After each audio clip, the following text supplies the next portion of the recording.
Although there's no hard evidence to support Warren's claim of Native American ancestry, she has cited family lore and not just a stray remark from her mother about her cheekbones. Like, that could be in The Onion. That literally could be in The Onion. All right, this is a special episode here. I have to move over here because you can tell the microphone is at a different. Don't cut to it yet, there, Garrett. It's at a different position because we have a live guest in studio, a good friend of mine actually. You know him on YouTube, How the World Works. He wrote the book. Was it Enroll Responsibly? Please enroll responsibly. Please enroll responsibly, because he's a polite little Jewish boy, and also U of M legal scholar, Lee Doren. Thank you, sir, for being back in the program. Thank you for having me. Well, you haven't been doing the political thing a lot lately. I have not. I used to be very involved in doing those critique fact-checking videos and kind of took a little break. This is true, and and he emailed me out of the blue, just with, I think it might have, 50 Washington Post fact checks from you, and you were like, we might have to whittle this down. But what spawned you just deciding? I read the Washington Post fact checking on a Donald Trump speech that he gave in Montana. Yeah. And they said 76% of his claims are false. So I'm like, well, that's a lot. That's a lot. Let me actually look at what they did, and they reviewed 97 of his claims, and they were wrong on a significant number of their fact checking. Right. Yeah. But see, now I'm not hearing the passion I did in the phone call when you called me. You were pretty pissed. It was one of the worst fact checking I've ever seen. All right, there we go. It's one of the worst fact checkings you've ever seen. And this is one thing I think what's really important. So we're going to go through 12 today. 12 of I guess probably the most egregious examples of the fact checking. Yes. Sometimes it's not just so much fact checking. You'll see it's just sort of they decide to fact check frivolities, which really don't matter, and that again lends itself to the narrative. And I think what's important is Facebook, Twitter, YouTube, along with the Southern Poverty Law Center, they hold these people out as the arbiters of truth. Snopes, PolitiFact, Washington Post, right? PolitiFact has the meter. Washington, who has the Pinocchios? The Washington Post has the Pinocchios. The Pinocchios. Okay, that's right. So that's what's important is people rely on them for truth. And like you were saying just before we started recording, it's not so much that they told half-truths or outright lied, it's that they felt so comfortable. Yeah, and they've essentially anointed themselves, the arbiters of truth. And I think a lot of times, you may differ a little bit on this, but I think a lot of times they're fact-checking things that they don't do all the work on, or they're not completely competent to talk about. And then they just make a declaration that, for Pinocchios or Pants on Fire. And they know that people are not going to actually take the time to read their analysis. Yeah.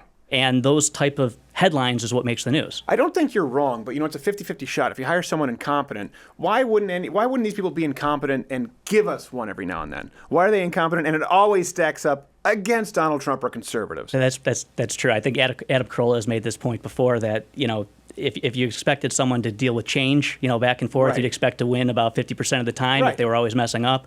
But it seems to always be in their favor. Exactly. And so that does eventually, as you'll go through these fact checks, it's pretty bad, this one. Okay. All right. So we'll go through a few of these. We'll just start with one that you sent that I thought was pretty funny. So to make this clear, these were fact checks from Washington Post regarding statements Donald Trump made, and then we are fact-checking their fact checks. Exactly. It's like the inception of fact-checking. Yeah.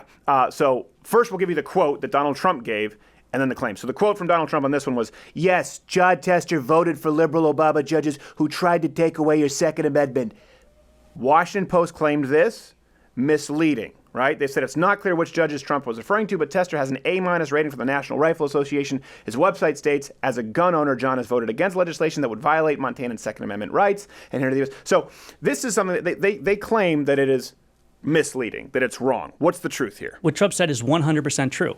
Okay. John Tester appointed Justice Sotomayor. Right. Period. It doesn't matter what his opinion is, what John Tester was voted on by the NRA. The question is his judgment for Justice Sotomayor. Right. And Justice Sotomayor basically does not believe that you have an individual right to own a gun, own a handgun. And we know this because in the Chicago versus McDonald case, or McDonald versus Chicago case, where Chicago banned a man from buying a handgun. It was illegal. And she said that the states have a right to basically ban a person from owning a handgun. Now, the Washington Post, what they actually go into this, they say, well, she was also in the dissent in a later case in 2016 known as Voisin. Voisin did not go into the constitutional issues of the Second Amendment. No. And they said she was on the dissent with Justice Thomas. I actually read the case. She said specifically she did not agree with Justice Thomas on his second Well, I hate to amendment interrupt you, but this discussion. is something we've covered a lot too. Obviously, Heller versus D.C. Yeah. We're talking about the dissenting opinions. We said, listen, legally the dissenting opinion here is there is no private right to firearm ownership at all. It's not, okay, maybe not assault weapons. It's not a ban on magazines. If you look at Heller versus D.C., you look at the dissent, it really draws a clear line. Legally, that's what the dissenting judges were saying there. And it's similar, obviously a different case, but it's the same opinion. So they're fact-checking him for basically not liking someone or using words they don't like. But like you said, the NRA rating could not be less relevant if you don't believe in the private right to firearm ownership. And they tried to obscure the facts here because in 2008 is when the Heller decision was. In 2009 is when Sotomayor was brought in the courts to say, oh, we don't know what she thinks on this. Right. Well, the Chicago decision came out the year afterwards, and she literally, Justice Breyer gave the dissent, and he referred back to the Heller case. He said it was wrong. Yeah. You don't have an individual right to own a handgun, and she sided with him on that case. Yeah. So unless the Washington Post wants to argue with a straight face that banning someone from owning a handgun is not taking away your Second Amendment rights, I don't know what the heck they're talking about. I don't know either. It sounds like wordplay to me. All right, we'll go on to number 2. This is from the Donald Trump quote. We've set this up as, and even though we got a little surprise vote that evening, you all remember that evening somebody came in with a thumbs down after campaigning for years that he was going to repeal and replace. And he was talking, of course, about John McCain. And Washington Post, their claim was that this statement is mostly false. What they wrote is Trump is referring to Senator John McCain. McCain complained about the bill, had not gone through right. Well, give us the truth on this. He's talking about John McCain, and they say he's wrong in his exact quote about John McCain. John McCain ran against Ann Kirkpatrick, okay? Right. He has, if you go to his YouTube channel, you can see tons of his attack videos against Obamacare, about his need to repeal Obamacare, against Ann Kirkpatrick, that she's going to support Obamacare. He ran on repealing Obamacare. Then at the 11th hour, he comes in and goes, I have some procedural problems on repealing Obamacare. And at the last minute, when everyone assumed he was going to, support repealing it, comes in, does the thumb down, everyone goes, oh, we're shocked. Yeah. And Washington Post says Trump is wrong here. I don't know where they're getting this from. Well, you know what's funny is that if John McCain had ever won the election, they'd be doing the exact same thing with McCain. It doesn't matter how moderate you are. Now they act like, well, McCain, why couldn't we have a McCain in the Republican Party? Now it's become crazy. They did the same thing with John McCain. Yeah. He was a war hawk. He was out of his mind. He was crazy. He was losing his mind. The actuary tables was something that Matt Damon brought up. He was likely to die. Then all of a sudden they're supporting Bernie Sanders. So it is important to note, I think, to the historical context where now they come to the aid of John McCain to try and attack Donald Trump. They were doing the exact same thing back then. Well, if you remember prior when he ran against Bush and he was always the favorite of the media until he was a threat to actually taking away their power from the Democrats. And now all of a sudden he's this evil person who's going to, do all these bad things and a war hawk and so on. But when he's in the opposition to his own party, then we need to say how wonderful he is. Here's something, let me ask you this. As someone who's a lawyer, he's a lawyer. When they say that this is false, President Donald Trump speaks out of turn. We both know that. Sometimes he says things that, it obfuscates the truth, or he just makes stuff up. Okay, if we can give you that, fine. But in this case, it is accurate to the letter as to what John McCain did. Why do you think they say it's misleading? Is that incompetence? I think in part it's incompetence. You're right about the issue of it does seem a little suspect if they're always wrong in one direction. But this is so specific, and he's right. I almost there's almost no response to it. In all seriousness, in this particular case, we see video of John McCain putting out attack ads and saying why he's going to run on doing this. Trump says he ran on this and gave us a late surprise vote. And it seems like they're only focused on that 11th hour discussion of McCain being like, I got some procedural problems with how this is going about. Who cares? He gave it a thumbs down. Yeah, exactly. And so the fact that he gave a late justification. All right, we don't need to spend any more time on this, Lee. See, this thing, he's a lawyer. He'll talk about this till the cows come home. Lie. That one's we can chalk up to the lie category. It is a lie. Come on, you're trying to be so nice. Like, it's incompetent. He said he ran on this campaign on this, then a last minute thumbs down. And I don't know how they say some of these we can go, well, why are you fact checking this? It's so absurd. And we'll get to a few of those. Yeah. But there are a few clear cut examples where he is so in the right, and that's where it forces people like me who are not President Donald Trump fans, and I don't think you were necessarily in the primary, to come to his defense because of the constant attacks when they're so unwarranted. Well, what drives me crazy is he does kind of extend what the truth is all the time. And I think it's partly because he's kind of a binary person. It's either good or bad. And so rather than getting a specific number right, if it's going up, he'll say it's the greatest thing ever. If it's going down, it's the worst thing ever. Right. And so when he's off by quite a bit because he doesn't really care about the individual numbers, they'll fact check everything he says. Well, he's in the same with John McCain. Like, John McCain's great. And they're like, John McCain sucks. You know, he just goes right back and forth. By the way, do you appreciate that I aimed the Walther away from you? Yeah, thank you. It's not loaded for people who know. Thank you. Fantastic sponsor. We appreciate you, Walther. Okay. Since the election, we've created in wealth $7 trillion. And Washington Post claimed this is misleading. This appears to be based on the performance of the Russell 3000 index since Trump's inauguration.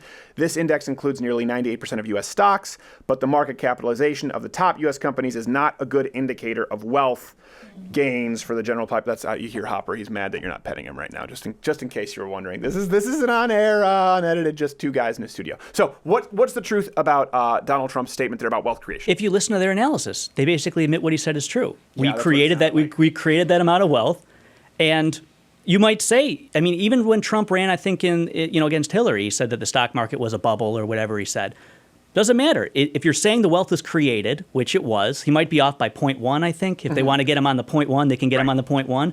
But it was created, and period. The statement from the start of that sentence to the end of the sentence is accurate. Right. Well, what's funny is they try to argue that it's nuanced, or even when you came to me and you said, okay, I want to provide context to these answers, I was going, hold on a second. Before we get into context, let's just go, boom, the truth. Because people need to hear if it's true or not.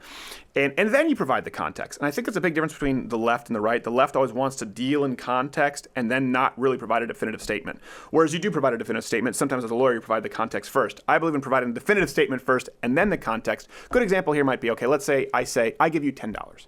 And I say, I gave him $10. And you say, well, yeah, but I was taxed and I only had $6 left. WaPo can come out and say, well, he didn't get $10. That's what they're doing here. I gave you $10, but you didn't get $10 at the end of the day. And so they claim that he's a liar. Yeah, well, then they're claiming that the stock market isn't a good indicator of the country's wealth, but he's pointing out that we created X amount of wealth, which we did. Right. Since he's been in office. Now, you can argue whether it's a result of him or not. And this is the thing that bothers me the most.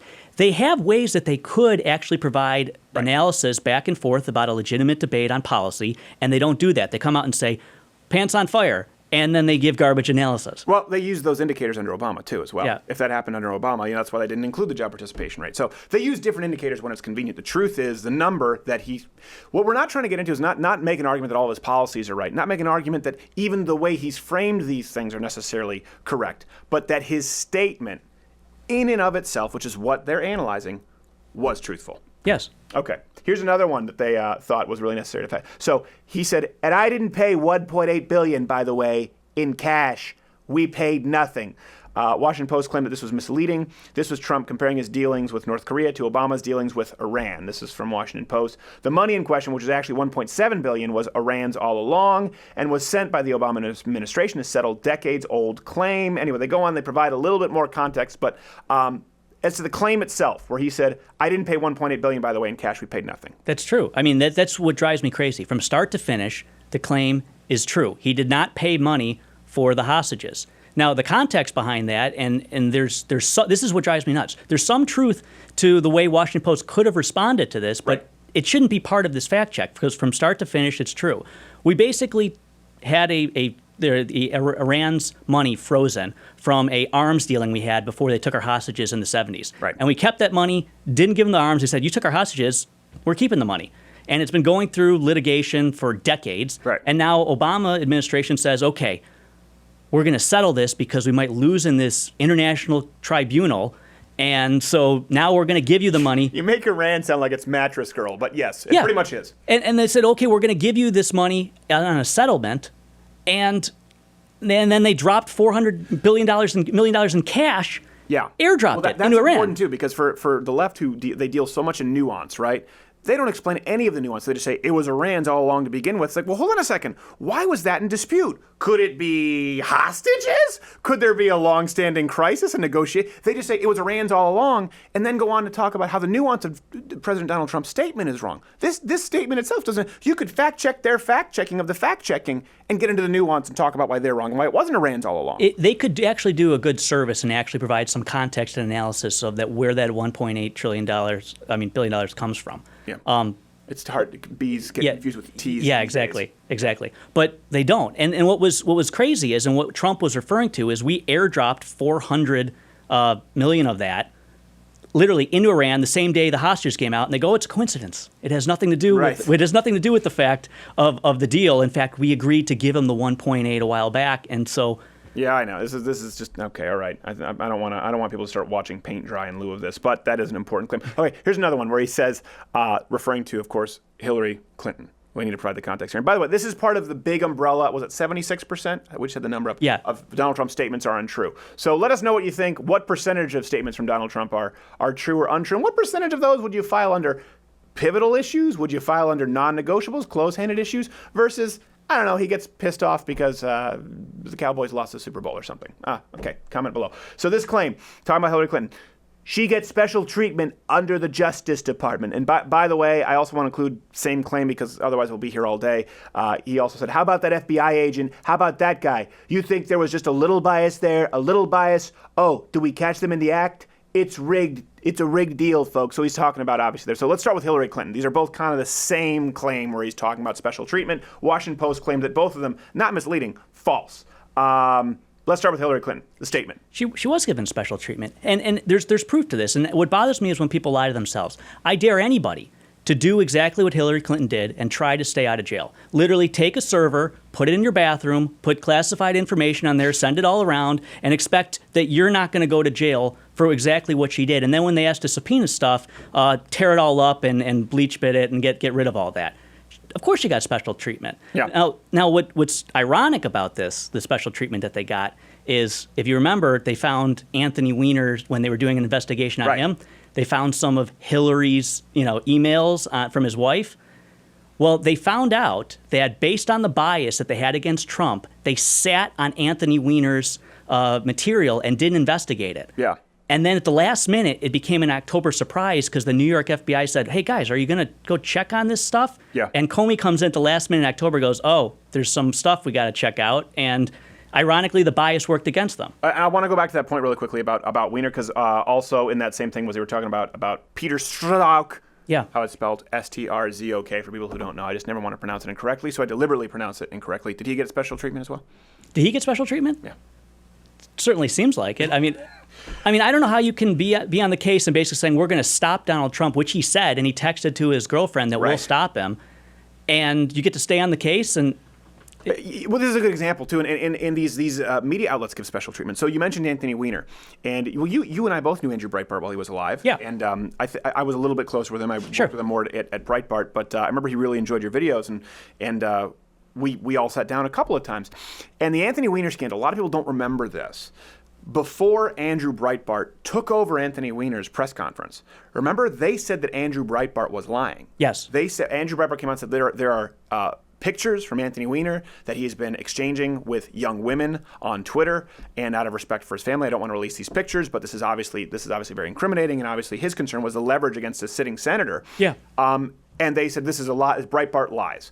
And they didn't cover it. And as a matter of fact, Anthony Weiner was going to deliver that press conference to completely deny the allegations until Andrew Breitbart took that stage. And I remember clear as day, you heard screaming through the building, Andrew Breitbart's in the building. He went up, took over the press conference, and Anthony Weiner had to abandon his talking points. So the media was doing Anthony Weiner's bidding back then. Only when it became so overwhelming, meaning the actual Space Odyssey upward angle picture of his penis, did they finally admit it. Well, Andrew basically shamed them into actually covering it is what he did. Right. I mean, at some point, the evidence was so overwhelming that it wasn't some hacking or anything like that. It was what Anthony Weiner did, and they didn't want to believe it, and they wanted to do everything they could to cover for him. They called him a liar. Yes. And they didn't do any due diligence. They Right. didn't even try to look into it, because we've had this happen too with when we've dealt with like the Austin Chronicle, or we've had to deal with a lot of papers, or when we dealt with Utah Antifa.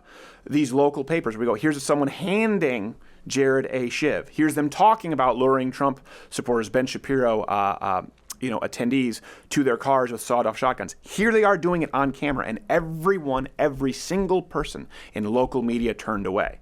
The only people who didn't were the police, who took us into the cop car to get the footage, and then the FBI, who made the calls afterward. So there really is, I think the real overarching truth here that people need to understand is, you can't just appeal to authority.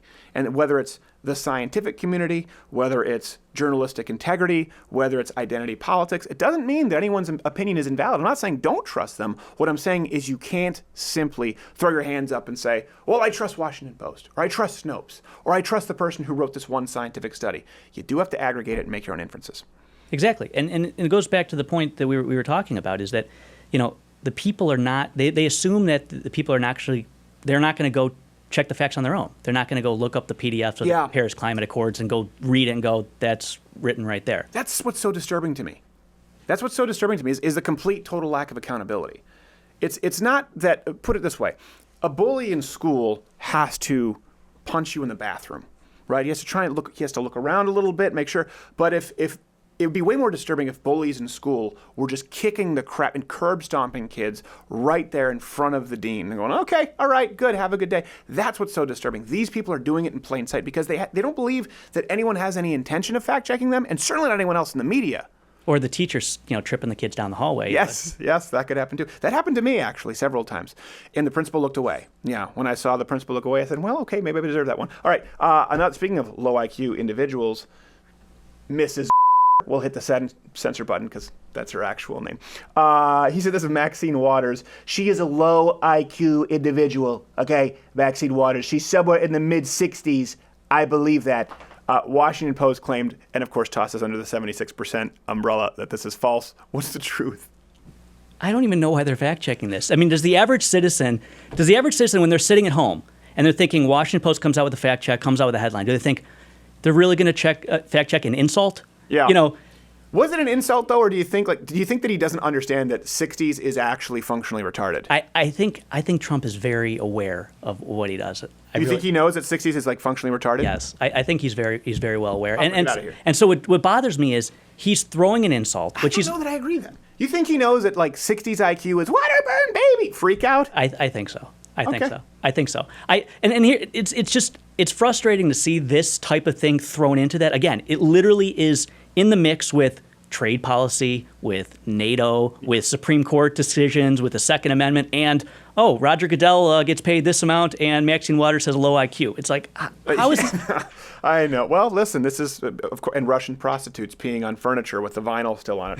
Elizabeth Warren proclaims that she's of Indian heritage because her mother says she has high cheekbones.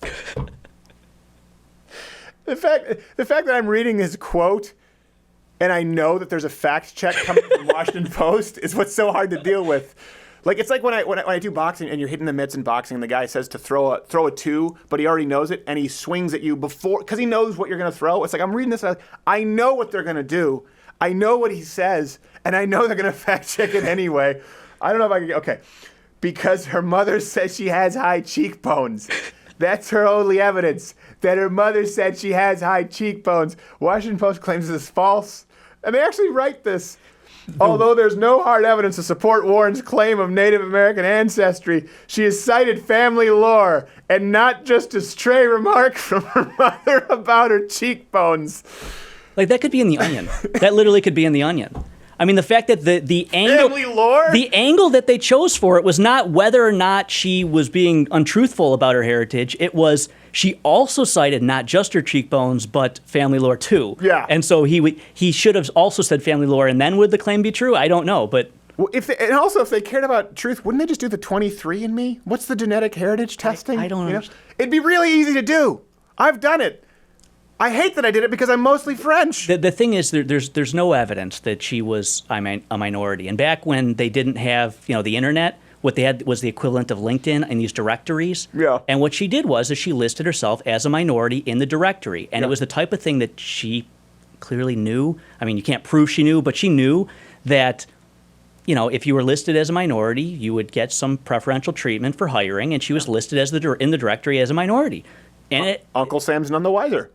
Hey there, YouTube viewer. If you like this video, you first off should probably seek counseling, but you should subscribe or hit the notification bell or watch one of these videos that's playing. The truth is, I don't know what any of that means anymore. If you try and subscribe or hit the notification bell, you won't be notified. And if you try and click one of these videos, it's just going to take you to BuzzFeed Boldly Fat Broads as they get carried out of their houses where they had to break down the north wall and they get carried out in a land whale tarp. I don't know what's happening on YouTube. I know what's happening with Mug Club, louderwithcrowder.com/Mug Club. You get to watch The Daily Show 1 hour every single day, not just clips, along with like 15 other shows for $69 annually if you're a student and or veteran or military.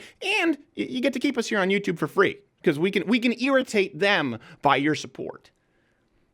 It's worth it, right?